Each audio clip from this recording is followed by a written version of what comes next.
didn't think we were going to get another episode, but we have. It's the Jason Young Show, but now it's the Jason Young News Show because we got sued last time for that. However, today we've got social action. That's a cool topic, right, guys? Yeah. Yeah. Really cool. I'm so happy that we did this by choice. Now, if you don't know what social action is, social action can be different to issues that the issues to the attention of the public. Whoever wrote my cue cards cannot use grammar. A social action tries to get the public involved by telling people how to change it. An example of this would be the Kony 2012 video. I'm damn sure everyone has seen. I've seen that one. Social actions are quick to rally huge amounts of support to change the opinions of people. Documentaries which have political motives will try to change representatives of other candidates. So a good example of this would be like the Hillary versus Trump. Yeah, and the propaganda battle they had. Yeah, so they kind of just slander each other constantly. Yeah, in order to like normally support for normally you're not allowed to lie, but this election year apparently you can lie flat out. So there it is. You heard it here first. Social action political campaigns change the audience's voting behaviour. This is very, very proven by manipulating the audience and their views by showing them the only way the party wants them to see. So basically, pro-Hillary adverts will basically make Hillary seem out to be the best person ever and right for the. And Donald Trump the worst. Exactly. By showing them all the bad things he said, but in reality, they're probably just manipulating as well. And both bad as each other. Exactly. Political campaigns are a form of social action. They are trying to convince the audience that they are better than the other candidates.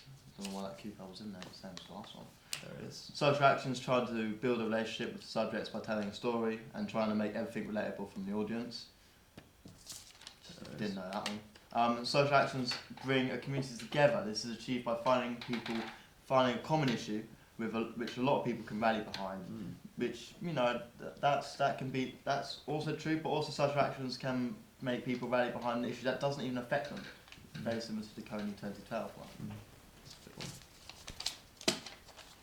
Social actions will always contain information.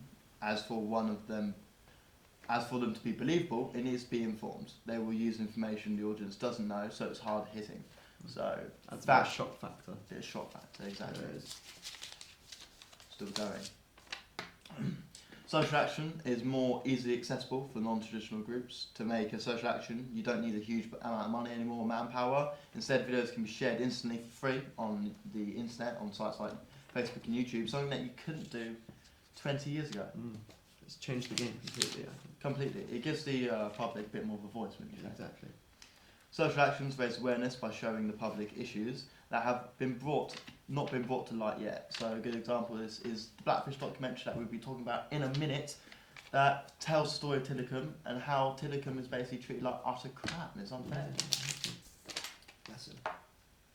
Social actions can change public's attitudes towards the subject by showing people the subject from a different perspective, which is something that we will very much so get into in a moment. And lastly and not least, social actions can infiltrate mainstream media if enough people share the news and pick it up. And even large broadcasting services which could air it on the channel. So things like the Blackfish documentary got so huge that it was mentioned on the news and other got lots of global traditional coverage. media platforms. Thank God we can get off of that, but luckily today we are joined by an expert on the Blackfish documentary and an expert on the secret life of sex workers in Brazil. Matthew Brenza, Secret Life of Sex Workers, Jack Smith, Blackfish. Thank you. Now, would you please like to tell us about the multiple issues raised in Blackfish? Alright, so in Blackfish we follow Tillicum, who's he's a killer whale locked up in SeaWorld, he was captured when he was very young, and he was brought up in a killer whale where they would train them. I think it was in Iceland or something, and they'd train them up, and he was sent to SeaWorld when he was quite young, but he's the largest orca in captivity. And basically the documentary says how these highly intelligent animals are kept in basically fish tanks, and it's not good for their mental health. So yeah. So what type of action is this? Basically the action is trying to get SeaWorld to release their orcas to the wild again, but obviously that's a very hard action to achieve. So what the documentary producers are trying to do is they're trying to get the public involved and to rally behind a cause, which is to get them out of SeaWorld. So they're trying to put external pressure on SeaWorld. Would you say it's through the quite a documentary. complicated situation? It is a very complicated situation. She's also calling upon the board of directors of SeaWorld in the production to try and guilt trip them into actually making an action happen, trying to help them to understand what they've done wrong. So do you personally feel like there's a huge need for an action? Personally, I feel like there is a need for action because killer whales are known to be highly developed, intelligent animals, and they are able to feel emotions that some animals are not able to feel, such as loneliness, which I think is pretty messed up. Something that humans also feel. Mm. What about you, Matthew? Do you feel like action needs to be taken? Oh, definitely. Like, I think, and besides the fact that they actually share emotion, I don't think any animal should be treated that the way those animals are specifically. They're tortured basically, and I think they're taken away from their mother at a younger age. They're pretty much manipulated and thinking a certain way. It's pretty disgusting. Yeah, it's yeah, disgusting. It's pretty hard as well to make the change because SeaWorld is such a huge corporation that obviously it's going to be hard to actually affect what they do legally because what they're doing is legally okay. Yeah. So obviously it's going to be hard to actually make anything happen, but with enough So external this pressure, type of change would have to be on a national scale. it would be on an international scale. I would international say. scale. Wow. Which you can see because the documentary, it was released internationally on Netflix and it has actually got worldwide coverage. So yeah, definitely not a local one. Yeah. So the Gore documentary is basically getting to release all that. It's to raise awareness about what SeaWorld is doing. Yes. Just to raise awareness about the cruelty and stuff. And the documentary also tried to get a hashtag trending on Twitter. Mhm. So they're trying to use social media to make the documentary much Do you wider. think this social action, if it 100% worked, would it strengthen the? Would it be something of beneficial? If it was a success? Yeah. Well, yeah, because if it is completely successful, then the killer whales will be released into the wild. You know, the documentary is just trying to change, how SeaWorld is represented by the public.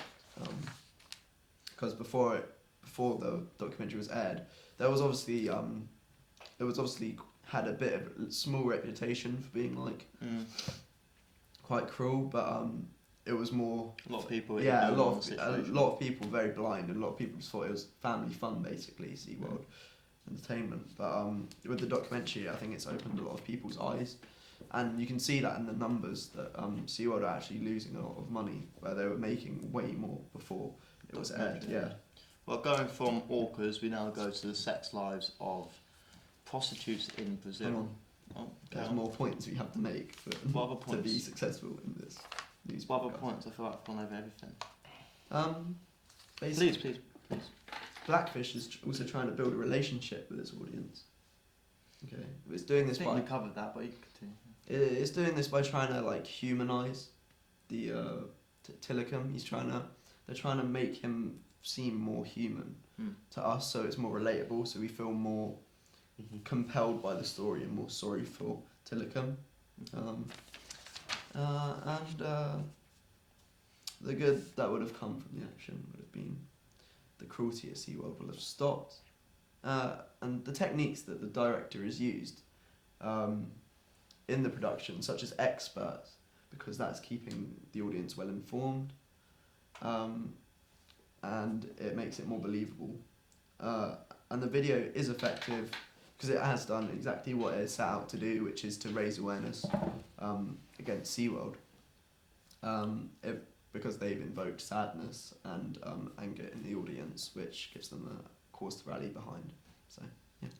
No, I don't know much about the sex lives of orcas, but I from Matt's documentary, I do know a lot about the sex lives of Brazilian sex workers. Sex workers. Matt, what are the issues coming with Brazilian sex workers? That's true. I actually think. So first of all, this is a BBC documentary from Stacey Dooley, famous, and so it's in Rio de Janeiro. There's a huge issue. Women, but mainly transgender women, literally have no other option but to pretty much go into prostitution. They don't. They're not, especially transgender women. Transgender women can't actually.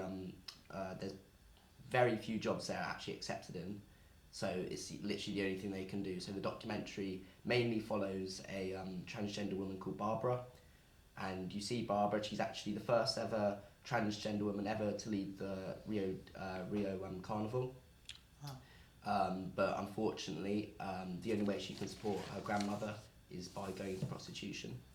And through the documentary, you get you see other prostitutes, transgender and just regular women, and then you also see men talking about their experiences, which is quite disgusting. Like they don't actually seem like they're speaking to them like as actual people, more like objects. So what kind of action is this? So I think what people are trying to do is trying to, I would say, raise awareness, but also change attitudes, but not put prostitution in positive light, but see that show these people as people, not as their profession. Show these people that these people aren't doing this because it's easy money. They have to do this. This is the only way they can actually survive. Did it make you personally think of prostitution as very differently? Did it change your mind to how you presume prostitution? It definitely did, because I've always thought, like, my immediate, I think of prostitution as that these women are just doing it for easy money. They're like, they don't have any respect for themselves. But I saw this and I just like thinking, you can see the people, you see they're actually really genuine people, and they literally have no choice in it. It does invoke a lot of sadness, and I think that's how the audience does feel towards it. Would you say that this is national, local, or international like documentary that is trying to? So I think it's international. I think Rio's probably the worst case of it. But there's things like that happen all over the world. Yeah, all over the world. There's like Amsterdam. You've got that. There's all different countries, but so I think it's definitely international. Has this changed your opinion on the legality of prostitution? Because I know a lot of people have different opinions on whether prostitution could the world benefit if prostitution was made legal and done as like a professional type of business, instead of it being something that you have to go and get a pimp for. Me personally, I think I don't actually see the issue of it becoming legal. Like, if someone... People are going to do it anyway. Yeah, people are going to do it anyway, and... You could regulate and make it safer. Yeah, you can make it safer. The prostitutes, for one, will be a lot more safer doing this, because in Brazil, like they have to rent out flats from different people, and it can be really dodgy doing that kind of stuff, because literally anyone can be in there, and it's not safe for anyone. So I don't see, if someone wants to pay for that service, then if someone wants to give that service some money, exactly. What's the issue? Did you say that the documentary is a campaign? Like, is it trying to campaign for something? Yeah, does it take a stance of pro-prostitution, or does it take a stance of native prostitution, or is it just giving you the facts? I wouldn't say it is trying to legalise prostitution. I think it's just trying to make people aware that women in Brazil should be able to be offered, especially transgender women, should be able to have the same rights as any other one. Does the documentary also try and build... Do the characters in the documentary, like the people? Yeah. Do you see a progression? Yeah. Do they try and build a relationship with? Oh yeah, definitely. So Barbara is the main one you follow, who's a transgender woman, and you can even see as Stacey Dooley. She speaks really fondly of her. Says she actually made a really great friend out in Brazil from her. You see, she is a talented dancer. She's head of the Rio Carnival, and you actually see like characteristics which you would never really associate with a prostitute. Has any good come from the documentary, do you think? Oh, please, Shaq. It's my show. Oh, dude. Leave it out. I'm asking the questions. No. The Stop. questions that matter. No. I don't know, to be honest, I don't think any changes significantly would come from Brazil, but I think it's obviously seen an audience mindset has pretty much changed from it, but I really strongly doubt that any changes have been made in Brazil. Yes. So is it quite a complicated situation then? Yeah, it is a complicated situation because women's rights is something that even England has, the UK suffered with a long time ago, and it took a very long time. And Brazil's basically a third world country, and it's very far off what the UK is, and it's going to take a lot of time. So you believe there's a huge need for action? Oh yeah, definitely. So Is there any techniques the directors used? So are there techniques that the directors use that you were quite fond of when watching the documentary? What I quite liked about it was they always showed Stacey around Barbara or other prostitutes, but they were doing it in a very social way, like they're having drinks, or they were actually like going out to like So they were like trying to build a relationship almost. Yeah, going to bars with each other, and I think that was really good because you created like a social kind of atmosphere for the people in the documentary. So it made them people sympathise with them and kind of realise that these people aren't defined by their profession, but like they have to do that. But would you say that the documentary proves or disproves stereotypes associated with prostitution? yeah, I think and especially definitely disproves stereotypes. So would you say, does this documentary try to strengthen the community of Rio de Janeiro, or does it just try and highlight the issues going on? I think it's mainly to highlight, to be honest. And as you said, when replying to Jack's question, not really a campaign. What kind of relationship does this build with the audience? Does this documentary build with the audience? Is it one of fondness or one of disgust to the issue? Yeah, I think it's got to be discussed because these people literally have no other options. If you hear the men who talk about these prostitutes, they're like literally talking like they're a piece of meat to the girls. The people have no other option because like they don't get accepted. Like for instance, for a good example, when Barbara asked one of her friends if she could work at a school as a cleaner, and the guy just straight up laughed at her face and said, "You can't do that." Wow. Yeah, and she was friends with her. Do you think that the video and the documentary is effective? Yeah, definitely. So, because what's great, I think is great about it is the start of the documentary. You've got it's showing like the lights of like the Rio Carnival, where everyone dancing, having a good time. But then it very quickly like you really see like the gritty, dark parts, which is the prostitution, which these people actually have to do. Like it's all fun and games when they're like actually doing stuff they like, but then when they're not doing that, it's where it gets really dark. Before we move on to the next segment, may I check the camera? Yes, of course. Thank you. It's looking good. Keep it up, guys. Okay. Master Young. Right. So we've talked about Blackfish. We've talked about the secret lives of sex workers in Rio de Janeiro. That we have. Now, we go to a brand new documentary that has been created by all three of us here. The documentary is titled The Gypsy Problem. Now, this is a social action campaign documentary that highlights the issues surrounding travellers and gypsies and the community surrounding them in the Berkshire Borough district, specifically Wokingham Town. I would like for you guys to explain what issues are being raised in this documentary, do you think? The issues being raised is basically trying to help change the perspective of how the public actually looks at gypsies in the Wokingham area, because they have actually a very negative reputation. when really they're not actually doing much wrong. So yeah, that's what I was trying to do. Mm-hmm. Now, as a person who's also featured on this, and as someone who lives and works in town, I have my own perspective, I have my own views, my own opinions on the issue that is travellers and community in Woking.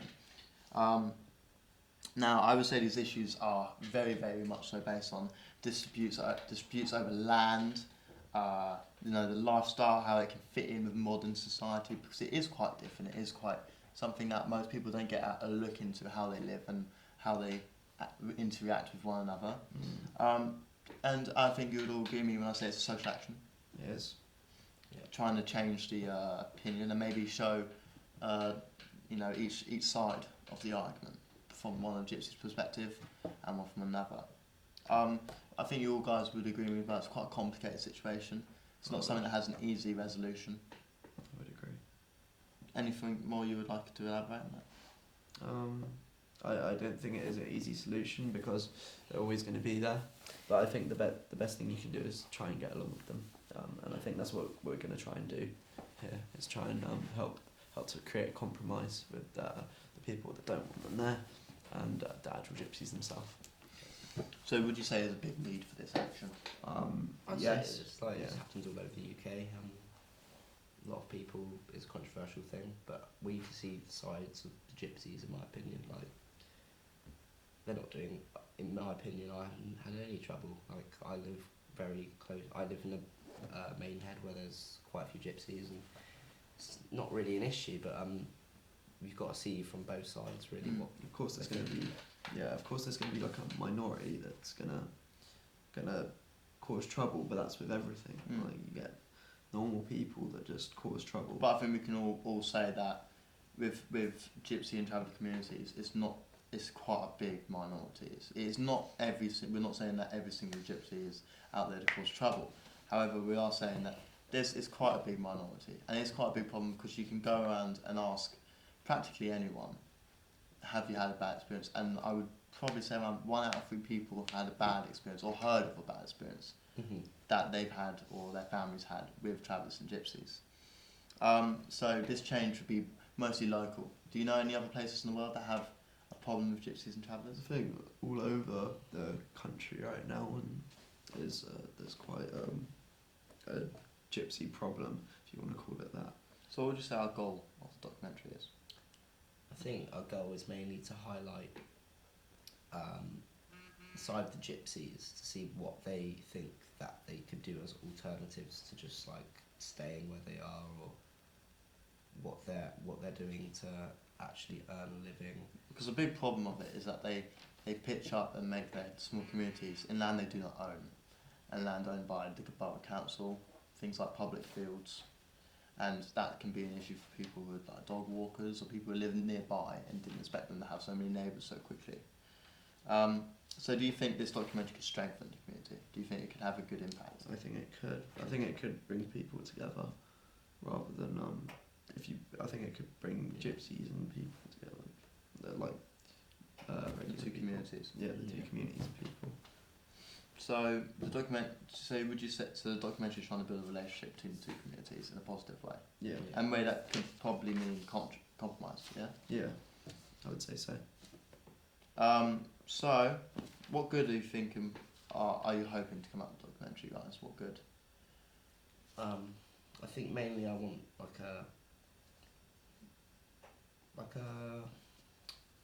a reaction from the audience, which will be like quite positive, to think that these people are doing this not to cause trouble, but because they do this in their way of living.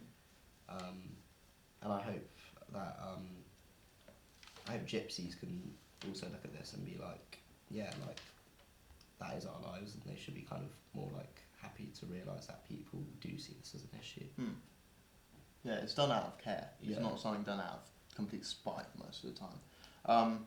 I can speak for the documentary as one of the 3 directors, that we're trying to take a very serious tone with the documentary, not trying to make it a laughing matter, using techniques such as tracking shots, ambient sounds, graphics, and interviews with Gypsies and people who live in and have issues with Gypsies. We want to show all sides of the argument. And we're trying to I would think you guys would agree with me that we're very much so trying to provoke emotion. You know, I'd say so. provoke emotion by seeing the lifestyle of travellers and the anguish caused by the feuds in between the community. So this documentary is coming out when? It's coming out relatively soon. I think it's Soon to a cinema near you. soon to a probably not cinema. We don't have that much of a reach, but you know, soon to your computer screen. There it is. Indeed. Quite soon. YouTube.com. YouTube will definitely be on YouTube. We'll be, and I hope you do give it a watch. It's going to be a fun It'll be a documentary great to one. make. It should be a great one. Gypsy or not gypsy, give it a watch. So that's been the Jason Young News Show for today, talking about social action and the Gypsy documentary, Sex Lives of Brazilian Prostitutes and Blackfish. Blackfish. Jack Thank you Smith. very much for watching. I've been Jack Smith, and I'm signing out. Matt Brienza, Jason Young. Good night.